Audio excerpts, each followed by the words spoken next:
Hi friends, day మొత్తంలో 3 పూటల్లో కనీసం ఒక పూట అయినా కానీ ఇలా హెల్తీ ఫుడ్ తింటే చాలా చాలా మంచిదండి. ఇప్పుడున్న జనరేషన్లో అయితే కాల్షియం అండ్ విటమిన్ D3 చాలా అవసరం కాబట్టి చాలా చాలా టేస్టీ ఉండే రాగి రొట్టె విత్ కర్రీస్ చూపిస్తానండి. ఎంత బాగుందంటే ఇలా ఉల్లిపాయ నంచుకుంటుంటే చాలా చాలా టేస్టీగా చాలా బాగుంది. ఒకసారి మీరు కూడా తప్పకుండా ట్రై చేయండి. ఇంకా అసలు మాటలు లేవంతే. దానికి కాంబినేషన్లో నేనైతే లేత గుమ్మడికాయ కర్రీ తయారు చేస్తున్నాను. ప్లస్ ఇప్పుడు సీజన్ కదండి, మామిడికాయలు పుల్ల పుల్లగా కారం కారంగా మామిడికాయ పప్పు తయారు చేశాను. చాలా చాలా టేస్టీ ఉంది, అసలు ఇంకా చెప్పక్కర్లేదు. జొన్న రొట్టె కానీ రాగి రొట్టె కానీ ఇలా పప్పు ఒక కర్రీ ఉంటే సెట్ అంతే, చాలా చాలా టేస్టీ ఉండే.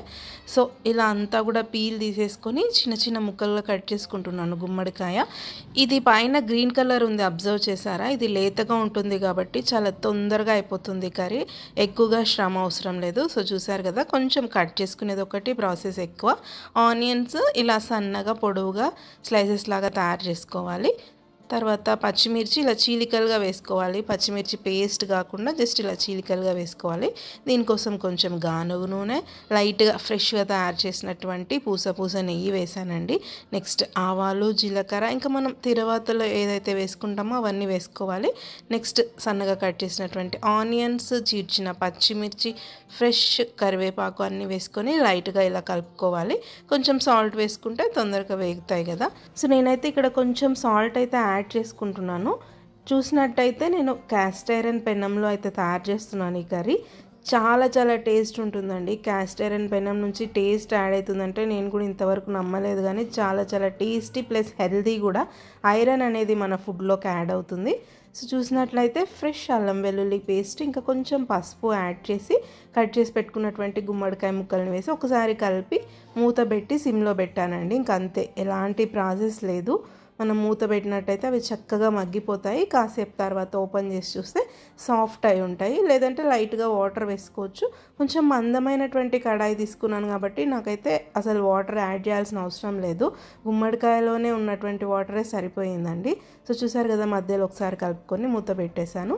ఇప్పుడు మామిడికాయ పప్పు కోసం గంటసేపు నానబెట్టుకున్నటువంటి కందిపప్పు, అందులోనే కొంచెంగా ఆనియన్, ఫ్రెష్ కరివేపాకు, ఒక పచ్చిమిర్చి వేశాను. ఇలా కప్పులాగా పెట్టుకొని అందులో మామిడికాయ ముక్కలు, టొమాటో ముక్కలు, ఇంకా పసుపు యాడ్ చేసుకున్నాను. ఇంకా చింతపండు అవసరం లేదండి, మామిడికాయ పులిపే సరిపోతుంది.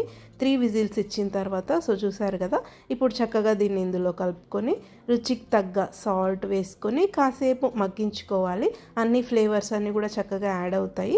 మన టేస్ట్కి తగ్గ కారం వేసుకోవాలి. కారం కొంచెం ఎక్కువగానే వేయాలి, ఎందుకంటే పులుపు ఉంటుంది కాబట్టి కొంచెం కారం ఎక్కువ పడుతుంది. చాలా చాలా టేస్టీ ఉంటుంది, అసలు నోట్లో నీరు ఊరిపోతాయి. పుల్ల పుల్లగా కారం కారంగా చాలా చాలా చాలా బాగుంటుంది. దీనికోసం నేను పోపు వేస్తున్నాను. కొంచెం అంటే కొంచెంగా ఆయిల్ తీసుకొని అన్ని తిరువాత ఐటమ్స్ వేసాను.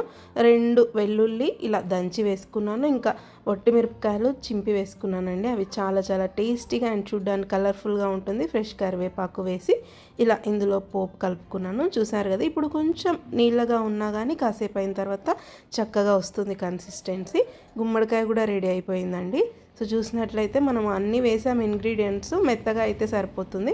ఫైనల్గా చిన్నగా కట్ చేసుకున్నటువంటి ఫ్రెష్ కొత్తిమీర వేసి కలిపేస్తే సరిపోతుంది. చూసారు కదా ఎంత బాగుంది, చూడడానికి సేమ్ మన ఆలూ కర్రీ లాగా ఉంది. టేస్ట్ చాలా చాలా బాగుంటుంది, హెల్త్కి అయితే చాలా మంచిదండి. గుమ్మడికాయలో చాలా చాలా కాస్మిక్ ఎనర్జీ ఉంటుంది. ఇప్పుడు నెక్స్ట్ రాగి రొట్టె తయారు చేసుకుంటున్నాను. దానికోసం రాగి పిండి ఇలా తీసుకొని టేస్ట్కు కొంచెం సాల్ట్ యాడ్ చేసి ఎక్కువగా మసిలినటువంటి వాటర్ అయితే వేసుకోవాలండి. చాలా ఎక్కువగా కాగాలి వాటర్, లేదంటే రొట్టె అనేది సరిగ్గా రాదు. సో చల్లారిన తర్వాత మనకు తగినన్ని చల్లనీళ్ళు వేసుకొని పిండి ఇలా మెత్తగా దగ్గరగా కలుపుకోవాలి. ఎంత బలం ఉంటే అంత చక్కగా వస్తాయి రొట్టెలు అయితే. ఈ రాగి పిండికి ఉన్న డ్రాబ్యాక్ ఏంటంటే ఎక్కువగా వాటర్ వేయకూడదు, చూసుకొని తడుపుకోవాలి. కొంచెం నీళ్ళు ఎక్కువైనా కానీ ఫస్ట్ రొట్టె సరిగ్గా వచ్చినా థర్డ్ది, ఫోర్త్ది అయితే లాస్ట్ రొట్టె అయితే సరిగ్గా రాదు. సో కొంచెం కొంచెంగా పిండి తడుపుకున్నట్టయితే ఇంకా మంచిది. సో చూసారు కదా, ఇలా ఎక్కువసేపు మర్దన చేసినట్టయితే రొట్టె చాలా చక్కగా వస్తుంది. కొత్తగా ట్రై చేసే వాళ్ళు సగం రాగి పిండి సగం జొన్న పిండి కూడా వేసుకోవచ్చండి. ఇంకా కొంచెం బియ్యం పిండి కూడా వేసుకోవచ్చు రాలేదనుకుంటే. నాది రొట్టెల పీట అనేది చాలా పెద్దగా ఉంది కాబట్టి నేను రొట్టె అయితే పెద్దగా చేస్తాను. చూసినట్టయితే పిండి ఎంత మెత్తగా కలుపుకుంటే రొట్టె అంత బాగా వస్తుంది. లైట్గా దీన్ని ప్రెస్ చేయాలండి. తర్వాత ఇలా లైట్గా చపాతీ కర్రతో రుద్దుతున్నాను. చూసినట్టయితే ఎక్కువ బలం పెట్టినట్టుగా అనిపిస్తుంది కానీ చపాతీ లాగా అయితే అస్సలు చేయకూడదు. చాలా స్లోగా లైట్గా అప్లై చేస్తూ చేయాలి. సైడ్స్కి చిన్నగా క్రాక్స్ లాగా వచ్చినట్టు అనిపిస్తుంది కదా, దాన్ని అయితే మనం చక్కగా ఇలా వేళ్ళతో రౌండ్గా అనుకోవాలి. మధ్యలో పొడిపిండి వేసుకోవాలి. కొత్తగా ట్రై చేసే వాళ్ళు పొడిపిండిని బియ్యం పిండి తీసుకున్నట్టయితే కూడా చక్కగా వస్తాయి. నాకైతే అలవాటు అయిపోయింది కాబట్టి నేను మొత్తంగా రాగి పిండితోనే తయారు చేస్తున్నాను. ఎంతైనా కానీ జొన్న పిండి అంత ఫాస్ట్గా అయితే రావు. కొంచెం స్లోగా చిన్నగా అలా ట్రై చేస్తూ చేసుకుంటే హెల్త్కి చాలా మంచిది. వేడివేడిగా తిన్నట్టయితే టేస్ట్ కూడా చాలా బాగుంటుంది. రాగి ముద్ద, రాగి రొట్టె ఇలా రకరకాలుగా తయారు చేసుకున్నట్టయితే సమ్మర్స్లో బాడీకి చలువ చేస్తుందండి, చాలా మంచిది. మొత్తం చపాతీ కర్రతోనే కాకుండా ఫైనల్గా ఇలా చేయితో కూడా తడతాను రొట్టె, చాలా బాగుంది. సైడ్స్కి ఏవైనా క్రాక్స్ ఉన్నాయనుకోండి చక్కగా దాన్ని కవర్ చేస్తూ చేతితో చక్కగా రొట్టెనైతే కొట్టాలండి. నేను పెద్దగా ఉంది కాబట్టి ఇలా పేపర్ పైన అయితే తీసుకున్నాను. పైన ఉన్నటువంటి పొడి పిండిని అంతా కూడా తీసేసి చాలా వేడిగా ఉన్నటువంటి పెనం పైన అయితే వేసుకోవాలి. మనం మెయిన్గా వాటర్ కలిపేటప్పుడు కూడా చూసుకోవాలి. పిండిలో ఫుల్ బబుల్స్ వచ్చినటువంటి వాటర్ వేస్తేనే రొట్టె అనేది చక్కగా వస్తుంది. పేపర్ పైన ఒకసారి ఇలా అంతా జరుపుకొని ఓకే అనుకున్న తర్వాత వేడిగా ఉన్నటువంటి పెనం పైన వేసి ఒక్క 2 సెకండ్స్ ఉన్న తర్వాత వాటర్ అంతా కూడా ఇలా అప్లై చేసుకోవాలి. ఇలా చేయడం వల్ల రొట్టె కొంచెం సాఫ్ట్గా వస్తుంది. వాటర్ వేయడానికి మెయిన్ రీజన్ ఏంటంటే పైన ఉన్నటువంటి పొడిపిండి తీసేయడానికి. మనం ఆల్రెడీ పొడిపిండి తీసేసాం కానీ మెత్తగా రావాలంటే ఇలా వాటర్ అప్లై చేసుకోవాలి. చూసినట్టయితే ఎంత పెద్దగా వచ్చింది, రొట్టె పెనం దాటేసి బయటకు వచ్చింది. ఎందుకో మరి నా చేత ఎప్పుడు పెద్దగానే వస్తుంటాయి.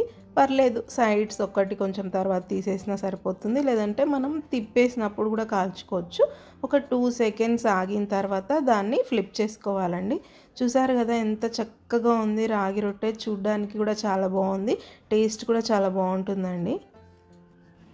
దీనికైతే ఆయిల్ ఏం వేయాల్సిన అవసరం లేదు. మామూలుగా జొన్న రొట్టె ఎలా కాల్చుకుంటామో అలాగే కాసేపటి తర్వాత మళ్ళీ ఫ్లిప్ చేసుకోవాలి. మీలో ఎంతమంది రాగి రొట్టె తయారు చేసుకుంటారనేది నా కామెంట్ బాక్స్లో తెలియజేయండి. ఏ సీజన్లో ఆ రొట్టె తిన్నట్టయితే హెల్త్కి అయితే చాలా మంచిది. జొన్న రొట్టె ఎప్పుడు కూడా తినొచ్చు. సో చూసారు కదా బబుల్స్గా ఎంత చక్కగా వచ్చాయి. ఇలా బబుల్స్ వచ్చినట్టయితే రొట్టె చాలా సాఫ్ట్గా ఉంటుంది. సమ్మర్స్లో అయితే ఇలా రాగి రొట్టె, వింటర్స్లో అయితే సజ్జ రొట్టె, ఇంకా రెగ్యులర్గా జొన్న రొట్టె తిన్నట్టయితే హెల్త్కి చాలా మంచిది. కానీ రాగులు, సజ్జలు, జొన్నలు వచ్చినంత ఈజీగా రావు, కొంచెం సతాయిస్తాయి. సో బిగినర్స్ అయితే కొంచెం బియ్యపిండి యాడ్ చేసుకోండి. ఇలా 2 పక్కల కూడా చక్కగా కాల్చుకోవాలి. ఇది ఆల్రెడీ కొంచెం బ్రౌనిష్ కలర్లో ఉంటుంది కాబట్టి ఎలా కాలిందా లేదా అనేది బిగినర్స్కి అంతగా అర్థం అవ్వదు. రెగ్యులర్గా చేస్తుంటే అదే అలవాటైపోతుంది. ఇప్పుడైతే రెడీగా ఉందండి వేడి మెత్త హెల్దీ రాగి రొట్టె. నేనైతే టేస్ట్ చేసి ఎలా ఉందనేది మీకు చెప్తాను. చాలా టేస్టీగా ఉంది అసలుకు. ఫస్ట్ అయితే మామిడికాయ పప్పుతో టేస్ట్ చేస్తాను. ఇలా కాదు, దీంట్లో మనం వట్టి మిర్చి వేసాం కదా, దీంట్లో ఉన్న ఆయిల్ అంతా కూడా ఇలా స్క్వీజ్ చేసుకొని తిన్నట్టయితే టేస్ట్ అయితే అసలు స్వర్గం లాగా ఉంటుంది. ఒకసారి మీరు కూడా తప్పకుండా ట్రై చేసి చూడండి. మామిడికాయ పప్పు అంటే మీరు రెగ్యులర్గా తయారు చేసుకొని ఉంటారు, కానీ ఈ గుమ్మడికాయ కర్రీ రాగి రొట్టె కూడా ఒకసారి తప్పకుండా ట్రై చేసి చూడండి. ఎక్సలెంట్గా ఉంటుంది. Thank you for watching.